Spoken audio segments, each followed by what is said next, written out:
సాయి ఓం, సాయి ఓం, సాయి ఓం.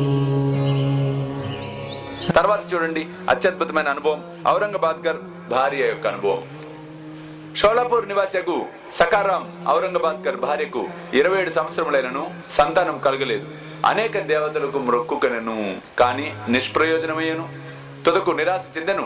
ఈ విషయమై చివరి ప్రయత్నం నిశ్చయించుకొని తన సవతి కొడుకుతో సిరిడికి రావటం అనేది జరిగింది. ఆ తల్లి లాస్ట్ ఇంకా 27 సంవత్సరాల నుంచి సంతానం లేదు ఆమెకు. మీలో సంతానం లేని వారు ప్రతిరోజు ఈ కథ కనుక చదివినట్లయితే ఖచ్చితంగా సత్ఫలితం అనేది ఉండి తీరుతుంది. ప్రతి చోటుకు వెళ్ళినా నిరాశే. ఆ విధంగా 27 సంవత్సరాలు గడిచిపోయినాయి. చిట్ట చివరికి సాయిబాబా దగ్గరికి వచ్చింది సవతి కొడుకుతో. బాబా దగ్గరికి వెళ్ళాలనే ప్రయత్నం. ఆడది తన మహిళ. బాబా చుట్టూ ఎప్పుడు భక్తులు గుమిగుడే ఉండేవారట. No personal interviews. Shirdi Saibaba చరిత్ర చూస్తే పర్సనల్ ఇంటర్వ్యూస్ ఏం లేవు. Public, open to all.